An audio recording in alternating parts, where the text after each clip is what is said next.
it up the ground. Dribble handoff to Shelton. Pulls at the free throw line with a jump shot. Got it.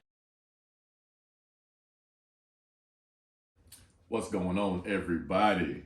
I'm very excited. Welcome to the first episode 1 of the Will Shelton Show. I'm your host, Will Shelton. I'm excited, man. This is it's probably about 2 years in the making. I've been wanting to do this for since the pandemic started. So around this time, 2020. I mean, everybody's sitting at home, nothing to do.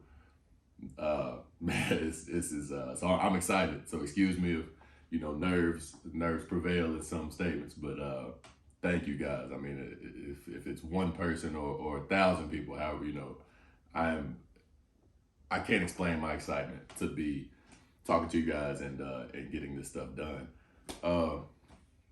We'll get it started, man. What is the Will Shelton Show and why? Like I said, man, 2 years ago around this time, pandemic, everybody's sitting at home, nothing to do. I sat up and got fat. Nobody's working, everybody's at home. You barely go to the grocery store. I look around and I'm watching TV shows, and I feel like I can talk sports with the best of them. And I'm not gonna say I know everything about everything, but I don't. But I do know a little something. I just wanted to be able to, outside of, I'll be watching a sports show and I feel like I got an opinion on it, but you can't always just call up your friends and be like, hey, listen to my sports opinion. I'll tweet it, I'll put it on Instagram, and you may get a little interaction, but it never really satisfies that hunger of wanting to get that opinion heard. But sometimes you just want to talk about stuff, and that's exactly what this is. It's my view on sports, mostly basketball. I'm a basketball guy. I know a little bit about football. Basketball is my love. That's my passion. I am a basketball junkie. That is what I do. Most of this will be basketball. 90% of it. I mean, you're gonna sprinkle some football in there, and the rest is. I could have an episode about just something going on in life. You never know. I am very excited. I know I keep saying it, but I'm extremely excited. I just wanted to, I'm not right now. I'm doing this by myself, but the process of getting here was not alone. Thank you to my lovely fiance, Kayla Green, soon to be Kayla Green Shelton. Thank you very much. Wouldn't be here without her. My brother, Jay, he's gonna help me with the audio and the stuff that you guys don't see. Like right now, it's 2:00 in the morning, and I'm doing this. I had to finish watching the play-in games. My friends that I get to just bounce ideas off of and just have sports arguments with, it that helps me. I could be having a horrible day, or just help me keep my quote unquote skills sharp. I want to hopefully make a career out of this. So this is one way to do it. We get started and we go and we see what's going on. Setting the expectation of what the subject matter will be. I am a Ohio State guy. I'm a love the Ohio State Buckeyes. Basketball, football, baseball, hockey. It doesn't matter. I'm an Ohio State guy. New Orleans Saints. Loved them since Reggie Bush got drafted there. That was my favorite all-time college player. Once he went, I became a Saints fan. After he left, still been a Saints fan. Had one Super Bowl, and the rest has been painful. The most thing that you guys are gonna hear me talk about, LeBron James. That is, I'm a LeBron guy. You see him and Kobe sitting right there. Thank you, Kayla. You got that from me. But that's what my biggest sports opinion is on. I'm not gonna sit here and say every episode is gonna be about LeBron, but if that's who I think is gonna dominate some of the subject matter. Going on from there, moving on, that kind of brings us into our first sports related topic. The barbershop conversation, it seems like over the last 15 15, 20, not 20, but about 10 to 15 years is who is the greatest basketball player of all time.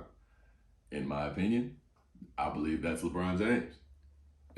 And I have a myriad of reasons for that. Don't get me wrong.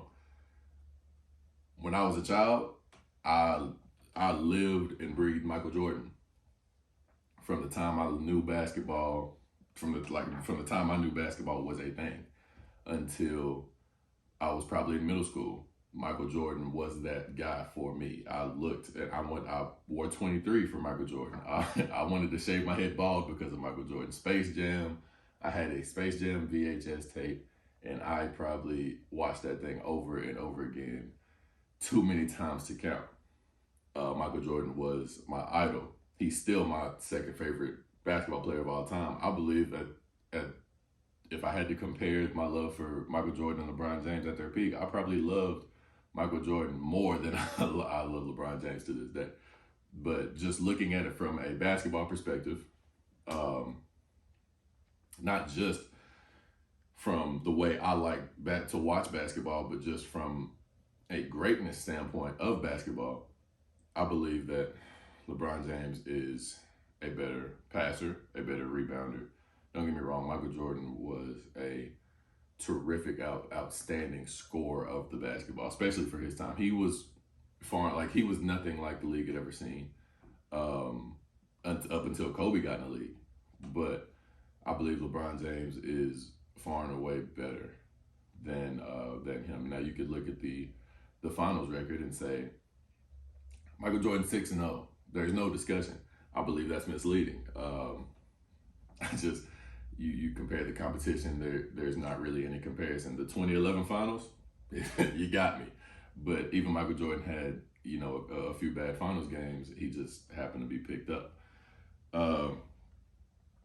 In my opinion, I hear, whether it be former players, whether it be other sports broadcasters or people that talk on TV for a living, they say LeBron James is the best all-around basketball player to ever play the game.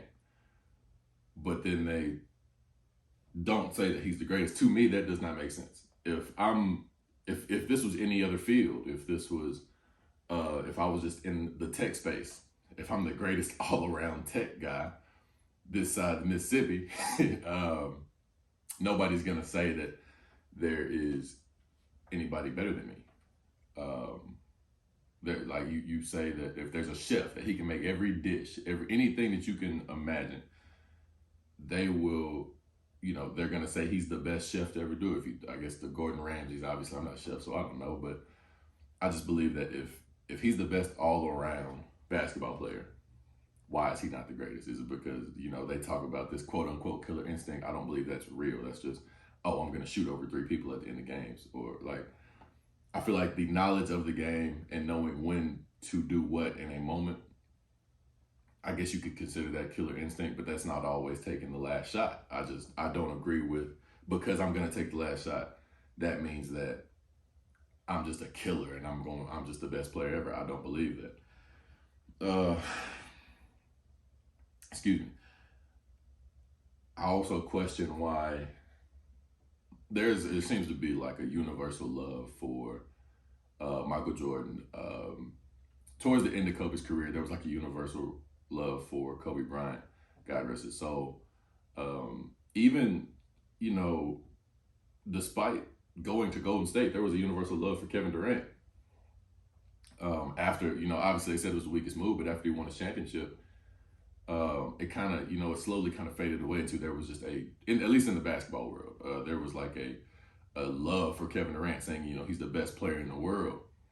Even at the time when LeBron was still in his, going to 10 straight finals, there was still this, Kevin Durant's the best player in the world. And I've never understood it. Like why, I don't understand why LeBron doesn't get that type of love. Is it because he is challenging the GOAT? He's challenging the standard that we know? Is it the way he does it? He was the first guy to, maybe not the first, but he was one of the first to pioneer the player empowerment. Nobody was really doing what he was doing. Going to Miami, taking my talents to South Beach, blah blah blah. People got mad about that. I never really understood it. I guess it's, nobody likes the first guy to do something. Obviously, take my talents to South Beach and then turn around and lose in the finals.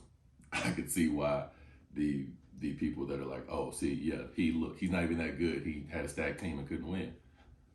Everybody loses, except Michael Jordan in the finals. But I do believe LeBron James is just better. And I think that's a hill I'm down until, the next guy comes along. And I believe that's also may be a part of it. Excuse me. I believe that, the generation before those that watch Michael Jordan, they still may not believe that Michael Jordan's the greatest. They still may look at Kareem, Dr. J.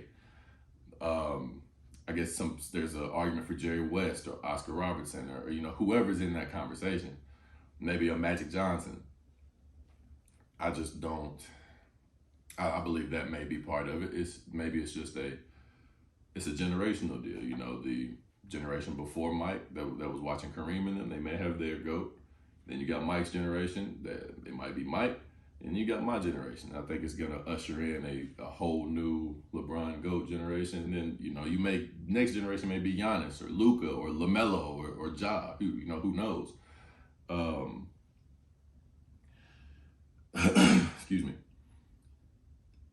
I've also noticed over my watching basketball over the course of my basketball life, whatever LeBron does, for the people that dislike him or the people that may be neutral about it, it's not quite enough. They say Jordan would have done it better, or he would have beaten OKC in 2012. He would have did it in a sweep instead of in 5, or who knows? There's always some kind of somewhere where he came up short. You see certain guys who say, oh, well, he had 45, 10, and 15, but he missed 2 free throws in the second quarter, or he had a turnover in the first quarter, or it's like, nobody, I don't care if it's Michael Jordan, I don't care if it's Kobe, KD, Bron, whoever you may bring up, nobody's going to have a perfect game every game. It's just not going to happen. I also wonder why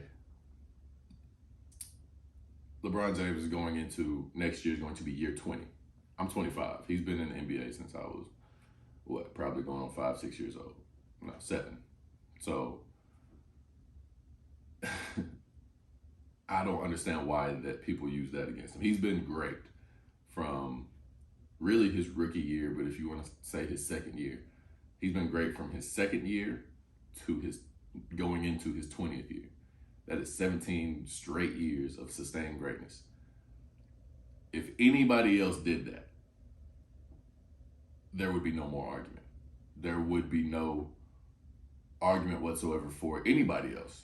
But because it's LeBron James, I feel like, it's just not enough. They use that argument against him. They use the longevity argument against him to where, oh, yeah, he's supposed to be doing this, or yeah, you do this, you're going to be the leading scorer of all time. I just don't, I don't agree. There's plenty of guys that have played, not plenty, but there's a great amount of guys that have played 20 years in the league and haven't done what LeBron James has done. 10 finals, 4 finals MVPs, 4 rings. Yeah, he lost 6 times, but we also got to look at who he had in those 10 trips. Yes, he had D Wade and Chris Bosh for 4 of those trips. For those last couple trips, was D Wade really D Wade? Did Chris Bosh really show up? We don't ask those questions. Like we hold that against LeBron far way too often.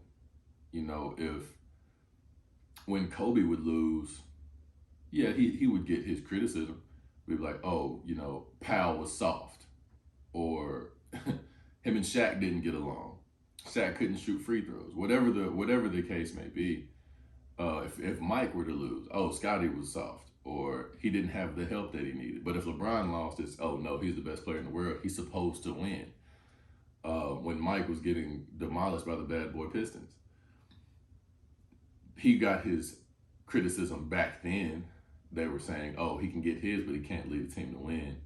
But then I guess in the years after he won, all that kind of quieted down. It seems like that never quiets down for Bron. Obviously, I wasn't there for the Michael Jordan stuff, but I I do my research. So I mean, that's all I do is sit around and watch basketball, read basketball, and stuff like that. Um, Also, unlike all the other greats, Bron never had a legendary basketball figure in his life. You look at Mike. Mike had Dean Smith, probably one of the top 3 to 5 college basketball coaches to ever coach. They say that Dean was the only up until that time. Dean was the only guy that could ever stop Michael Jordan, which I get, I understand, but that was still one of the best college basketball coaches to ever coach the game of basketball. He gets drafted into the league. Once he starts winning, he gets Phil Jackson, who at the time, of course, Phil Jackson wasn't Phil Jackson, but then he turned into Phil Jackson. What, 11 rings, 6 with the Bulls, 5 with the Lakers. I think I'm pretty sure he won 1 as a player with the Knicks, I believe. But you look at anybody else, they don't have those, or they have those great coaching figures that LeBron James did not have. Magic had Pat Riley. Magic also had Kareem. You look at Bron's career, he had Mike Brown. That's not who he had first. I'm slipping on who he had first. I believe it was Paul Silas, but I may be wrong. Went into Mike Brown, who was, I wouldn't say unknown. He just he might have been a good coach. LeBron elevated him, in those early Cavs years. Move on to the Miami Heat. Eric Spoelstra, they say he's a top 15 coach. But at the same time, would he have been that if Bron didn't, quote unquote, take his talents to South Beach? I don't believe so.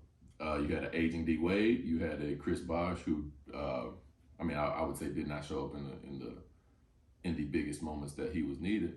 And while saying that, I want to clarify. I played NAIA basketball. All right. I don't claim to be this great basketball player, this great basketball mind. I know what I am. I was not good enough to make it to the NBA. I would never claim to be, but I watch basketball. That's, I like it. I love basketball. It's even now that I don't play. Obviously, I play LA Fitness and, I play pickup, but nothing. I'm not a college basketball player. I'm just an everyday average Joe. This is just my opinion. So these guys are far and away better than me in a whole another galaxy than me. I would never claim to be anything near them. So I have the utmost respect for their level of expertise when it comes to this game, on and off the court.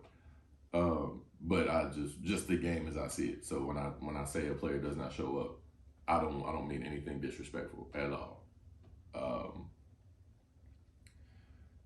Back to the Chris Bosh. Chris Bosh didn't show up. Would Eric Spoelstra have been that top 15 guy that we know now? I don't believe so. He goes back to Cleveland. David Blatt.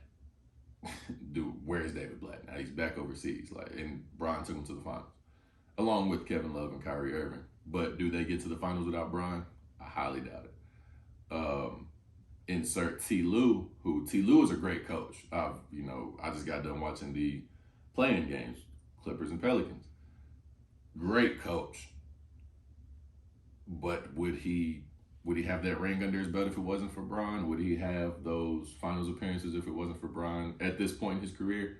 I don't think so. Even up to now, I can't say he wouldn't, but all signs point to no. He had a great team with Kawhi and Paul George. They're still on the team, but he has yet to do anything really with them. Mainly because they stay hurt. But that leads back to just a great coaching standpoint of it. Then he went to LA. Walks into a situation with Luke Walton. We obviously know he's not a great coach. Decent player, was never a great NBA coach. Tears his groin, but they were headed to one of the top seeds in the West before he tore his groin. Comes back the next year, Frank Vogel leads these guys to a championship with AD. Still, even though he had AD, still the best player on the team, easily. And that was proven when he won the Finals MVP. And then you up to now, up until Frank Vogel's fired, who I didn't believe he should have got fired, but that's another conversation for another day. He still has never had a great basketball figure. Outside of Pat Riley being in Miami, he wasn't the coach, but he was there, president of basketball operations. But he never had that great basketball figure. Mike had all those guys. Kobe had Phil. Magic had Pat in a head coaching role. You look at these guys, I mean, Bird, Bird had his great coaches. All the guys that we think of had these great figures. Mike had a top 50 all-time player with him. Do I believe Brian has ever had anybody as great as Scottie? I don't. Kobe had Shaq. Shaq had Kobe. That's usually the consensus top three. Mike, Kobe, Bron. But so those other two guys, they always had great figures with them. Top 50 guys, top 15 coaches, legitimately, with or without those superstars. They were top 15 coaches.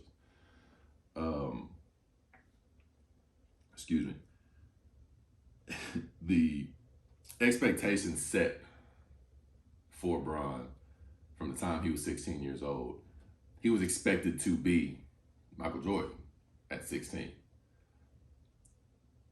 I don't think people understand that the pressure that comes along with that. I don't understand the pressure that comes along with that, but I know this is astronomical. As a 16-year-old, I felt my own type of pressures, and it was nowhere near that. Now, I'm not LeBron. I don't claim to be LeBron. I just try to relate to that. He was never given the chance to fail. If he failed, he was killed, crushed, all the time. He was expected to be perfect at all times from the time he was 16. I mean, in the 16, 17, he's on the cover of Sports Illustrated, the chosen one. Goes to the NBA, and he's probably even exceeded all the expectations that were set, which is probably pretty damn hard to do. I don't believe Kobe had expectations like that. Mike didn't have there's not too many people that have had that high expectations coming out of amateur basketball. And I don't think we'll ever see anything like that again. The closest thing that we've probably seen to it, maybe LaMelo, but that's just because he's been in the spotlight since he was in middle school. But I don't think the expectations have been that high. I think Magic tried to put those expectations on Lonzo. But I believe that also may have been just let me hype this piece up as a trade guy. So if he does, blow up to be the next Magic Johnson, we got the next Magic Johnson. But if not, we could hype up his potential and potentially move him to get somebody, which ultimately ended up working because they ended up using him as a piece along with a few other guys to get AD. I also believe if you put Mike's achievements, awards, resume on one side with no name at the top, and Bron's with no name, Bron's resume with no name at the top, and you stay with me if you put LeBron's name over Mike's achievements and Mike's name over LeBron's achievements, I believe most people would still say Mike is the GOAT with LeBron's achievements, which kind of lets you know when it comes to the GOAT debate, the majority of people, it's not a basketball decision that these people are making. I believe it's a personal one, how they feel about Bron, how they think about how he moves, or, they say he may be cocky or whatever the case may be. They say, I remember a stretch there where they said he flopped a lot. But I mean, these people have all these things to say, but none of these things are basketball related. I don't think they're really basketball related. I don't think I'll ever see it because, again, as I said a few minutes ago, This man is the best all-around player that there is, or ever was. To close that out,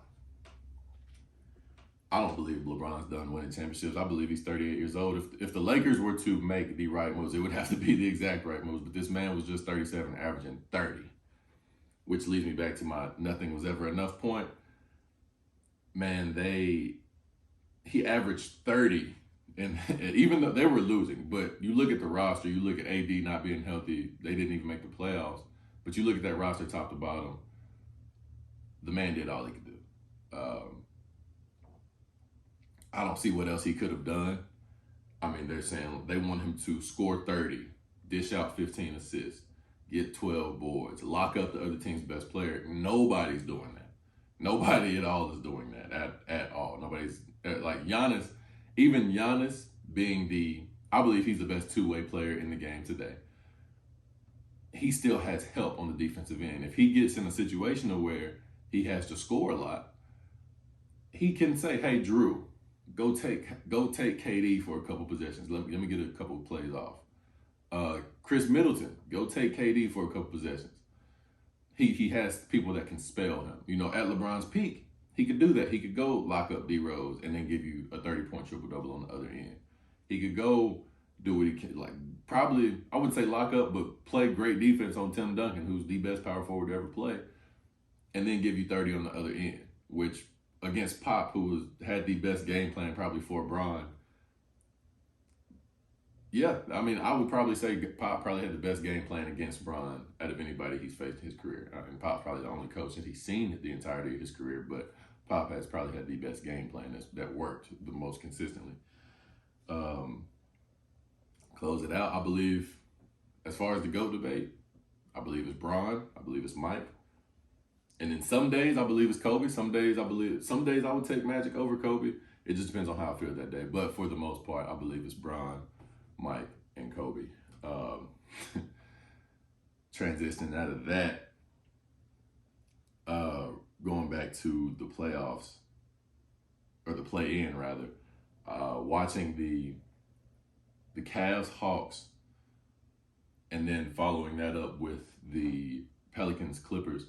Man, I believe the Cavaliers team, even though they lost tonight, I believe they're going to be something to reckon with. I believe they need more guys that can create their own shots.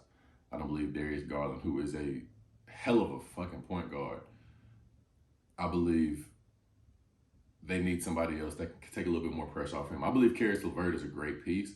I just don't believe he's what they need in that system. Not necessarily the system, but I believe they need a couple more guys that can create their own shots outside of Caris LeVert and Darius Garland. But with that being said, Trae Young is unbelievable. I've never, as far as the small guards, I'm not really a small guard fan. I think history has kind of shown it's hard to win a championship with a small guard as your best player. Outside of Steph Curry, who did it back in 2015, I believe he only did it because the Cavs were injury riddled, but he did it. So you can't take it away from him. But before that, the closest guy to get to it was AI, and then before him was Isaiah Thomas, who went back to back. So you got to go back kind of deep in the history books to find a small guard that was a championship leader, like the lead guy on a championship team. Excuse me, a small guy. Not talking Kobe, who was 6'6". I'm talking about a 6'1", 6'2", and under, maybe 6'3". Going into the Clippers Pels, man, the Clippers, like I said, T. Lue was a hell of a coach. I believe they should have won that game. They didn't rebound the ball well. They had some silly turnovers, missed free throws. If they made just a few more free throws, the game was theirs. Get a few more rebounds. But the Pelicans, the addition of C.J. McCollum, that really, I believe, set them up, because they needed a leader, because Zion is so inconsistent with being on the court. They needed a true vet leader, because I believe they had nothing but young guys leading them. Brandon Ingram is incredible. I mean, he's the mid-range shots that he was hitting. I believe come playoff time, when guys lock in, that's the most beautiful brand of basketball that you can ever see. I believe that's going to be. I believe they're going to get swept by the Suns, which we'll talk about a little bit more in a few minutes. But they got a good nucleus to build around, depending on what they do with Zion. If they can keep him, if not, or if they trade him, depending on what they get back, I believe they can be a good. I don't believe they'll be a championship contender, but I can believe they'll be a force to be reckoned with in the West, just right below that, in that second tier of the guys in the West. I don't believe they'll be a championship contender again, but they'll be right there in that second tier. Going into the matchups in the playoffs, you got the 1-8 Miami versus Atlanta. As much as I like Trae Young's game, I don't believe he's gonna be able to take down the 1 seed Miami Heat. That's a tough, gritty team. You're not gonna beat them by yourself. I don't care who you are, unless you're Giannis or KD in the East. Yeah, unless you're Giannis or KD, and KD doesn't have to beat anybody by himself anymore. Neither is really Giannis, but those are the only guys that are the caliber to in the East to beat them by themselves. Now, even then, that would be tough because they're deep, and being an NBA team that's deep, you got vets and young guys.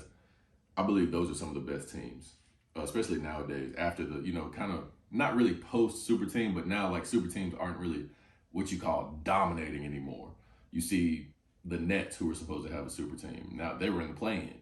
They're a 7 seed now, so nobody's really dominating. Now you see these teams like the Heat, who have Jimmy Butler's their best player. I don't believe he's in the top tier of superstars, but he's a tough, gritty, probably second, top third tier guy.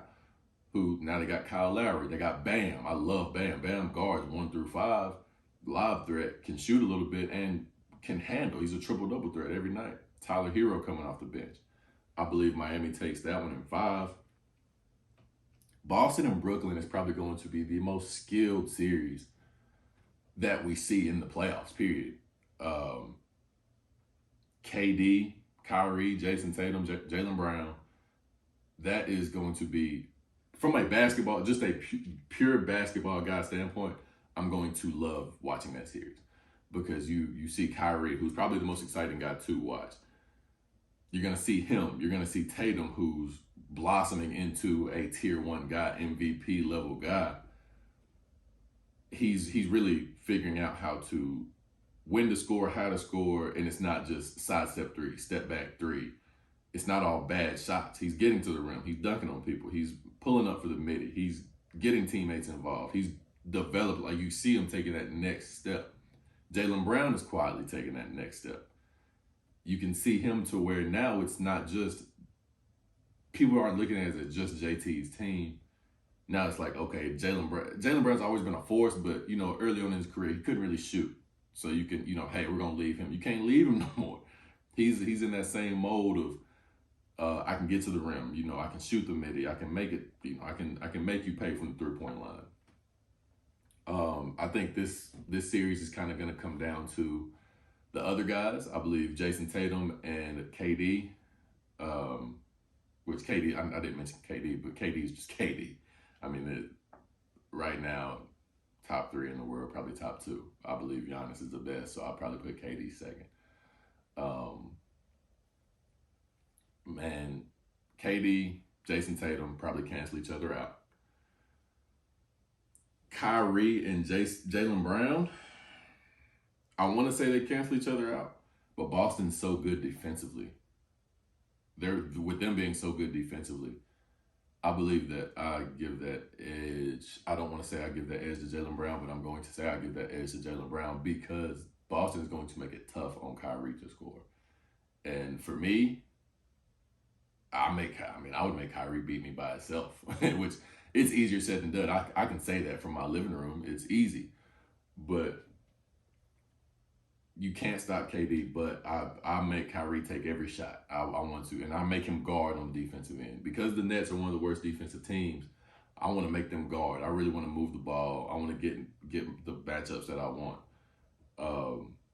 I believe it's going to come down to the other guys, which not like the role players. I believe it's going to come down to the role players. So you got your Marcus Smarts, your Patty Mills, Seth Curry's, your Derek Whites, Reggie Williams. I believe is the X factor of this series. If he comes back, I believe the Celtics win. If he doesn't, I believe at that point Kyrie and KD are too much for the Celtics, because there is no rim protection. You're not going to stop them. Those guys can get anywhere. Nobody in the world is going to stop them. They get anywhere on the court they want to. But having a guy at the rim that can kind of deter them or make the shots a little bit harder, I believe that makes life a little bit easier on the defensive end. And then if you watch the Celtics, you see they force everything to him. So losing Robert Williams was a big blow. Moving on to Milwaukee, Chicago, I believe that's a 5-game, maybe a sweep. I didn't pick for the Celtics and the Nets. Just to kind of put a stamp on it, I know Ben Simmons is a question mark whether he'll return. Robert Williams, question mark whether he'll return. I think I'm going to go with the Celtics, but in 7. I know Kyrie's fresh, but the way Jason Tatum's playing, I believe they're ready to take a leap. You know, they've had years of losing to Bron, and then you see I think they lost to Philly one year. No, they beat Philly. I'm kind of spacing on who they lost to, but you know, I think they're finally ready to take the leap to where, okay, we're going to beat these superstar driven teams. Moving on to Milwaukee, Chicago, I believe that's not really much to talk about. I believe that's like Milwaukee, probably in 4, maybe a gentleman's sweep, but it's going to be convincing because I don't think Chicago is. I believe DeMar DeRozan kind of flamed out. Don't get me wrong, great player, doesn't need a 3-pointer. Right? He can shoot from the 3, but he just doesn't need to. Mid-range assassin, Zach LaVine, great scorer. I just don't believe they just have the firepower for Milwaukee. Philadelphia, Toronto is going to be interesting. I believe that's the one that's got the most upset potential. I believe Toronto is a really good team who's slightly slept on. I believe Philly will come out on top strictly because of Embiid. Embiid is just a dominant force. I think he's second in the MVP. Going to come in second in the MVP to Jokic, but Toronto's not to be taken lightly. It's Scotty Barnes, Fred VanVleet, excuse me, Siakam, who I'm not really a big fan of, but he's a great piece for them. He fits well. Nick Nurse knows how to put him in positions to succeed. And that whole squad they're not a great team, obviously, but they're a good team who potentially could upset the 76ers, especially with Matisse Thybulle not being able to play home games. Not being able to play road games in Toronto. It's a big loss. That's their best perimeter defender. So now you take him away. Now you got James Harden guarding on the perimeter, who, you know, we've seen what that looks like. You got Tobias Harris, who is a solid defender. You got Maxey, still a young guy. I believe it makes life just a little bit harder for the 76ers. I do believe just having the 2 best players on the court at all times, Harden and Embiid, depending on if Harden shows up, I believe that's an advantage for Philly that I don't believe Toronto will be able to come, but it's possible. I could see it happening. Moving on to the West, Phoenix and New Orleans. I believe that's going to be a tough series to watch. As far as just Phoenix is I believe, going to run them off the court. I believe that's a sweep, easy sweep, a couple blowouts probably, just because I just don't believe Phoenix has played like the best team in the world all season without Chris Paul for a stretch of it. After the All-Star break, Phoenix really took it to another level this year after losing the finals last year. You got Memphis and Minnesota. That is the series I am just strictly from an entertainment value perspective. That's the one I'm most excited about. Seeing, you saw Pat Bev and the Timberwolves celebrating, which I loved. I love that. I love that. You know, you hear guys talking about, oh, NBA guys don't care about the game. They all care about some money. Well, that shows you these guys really care about this. It's not just about the money anymore. Now, from what obviously I'm not an NBA guy, but from what I hear, you know, there are guys that feel that way. They just care about the money. They don't care about anything else. But you can see that the passion is still there for a lot of guys. I believe Minnesota's kind of slept on in this series. I believe it could. There is a scenario in which Minnesota wins. It's just kind of, it's hard for that to happen because Memphis, like Miami, is so deep and they're young. Like they obviously got Ja at the top. You got Jaren Jackson, Dylan Brooks, Desmond Bane. You got Steven Adams. And coming off the bench, you got DeAnthony Melton. You got Tyus Jones, Zaire Williams, young guy, kind of like who's really ascending. Kyle Anderson, slow-mo, who's just a great piece, like a great piece that everybody needs. Great role player. Good defensively, can facilitate, rebound, hit the open three. Memphis is just really deep. And if it wasn't for Phoenix, I would pick Memphis to come out of the West. I love Memphis. I really love this Grizzlies team. They're tough. Even though they're young, they don't take it as we're young, we need to wait our turn. No, they're taking it as our time is now. Like you heard what Ja Morant said. They're not ducking no smoke, which I love. I love that team. With that being said, I got Memphis probably in 6. I believe Minnesota's good enough to get 2 games at home, but I believe overall Memphis is just going to overpower them because of the star power. Minnesota's just not as deep. They got Anthony Edwards, Cat, D'Angelo, but I don't believe their bench is going to be able to sustain them long enough throughout the series. Golden State, Denver, I believe that ends up, obviously Jokic, great player, back-to-back MVP, but I do believe that ends up being a easy 5-6 game series for Golden State because at all times they're probably going to have, we can say Jokic is the best player on the court, even though me personally, I believe it's still Steph. If Jokic is the best player, Golden State has the next 3-4 best players, maybe 5. So with Steph, Clay, Draymond, Jordan Poole. So that's going to be hard for Jokic to overcome. I believe that's a 5-6 game series in Golden State's favor for them moving on. Dallas, Utah. I would have picked Dallas, but Luka came up hurt. I believe Utah gets over in probably 5. I don't believe Jalen Brunson and Tim Hardaway Jr. can carry Dallas past Utah. I believe Donovan Mitchell is just too good. Not really their biggest fan of Rudy Gobert, but it's going to be hard to overcome those 2 guys. Overall, as the playoffs go on, I'll give my round by round picks. But overall, I believe Milwaukee and Phoenix are going to end up meeting again in the finals. I believe Milwaukee wins again. I believe Milwaukee wins again. Obviously, depending on health. If all things considered, everybody stays healthy, I believe Milwaukee wins again. I don't believe Phoenix has an answer for Milwaukee, especially the way Giannis has developed mid-range game, outside game. He knows the game now. And then you got Drew and Chris Middleton running with him. Brook Lopez come back off his injuries. I don't believe there's anybody that can stop that team, at least this year. Next year will be a different story. But that being said, guys, this is it's a wrap. Episode 1, The Will Shelton Show. Guys, I appreciate it. For my people back home, if you made it this far into the video, you heard me say a few curse words. I apologize. I love this sports stuff. I'm still that good, the good kid that y'all know. I curse a little bit from that every now and then. But no, thank you guys so much for tuning in. I'm more than excited to take this ride. First go is probably a little bumpy, but hey, this is gonna be a process. Just like anything else, I'm excited to grow, learn this thing, and really take off with this thing. So thank you guys for watching first episode of the Will Shelton Show. Like, subscribe, share with your friends, all that stuff. Thank you. Peace out.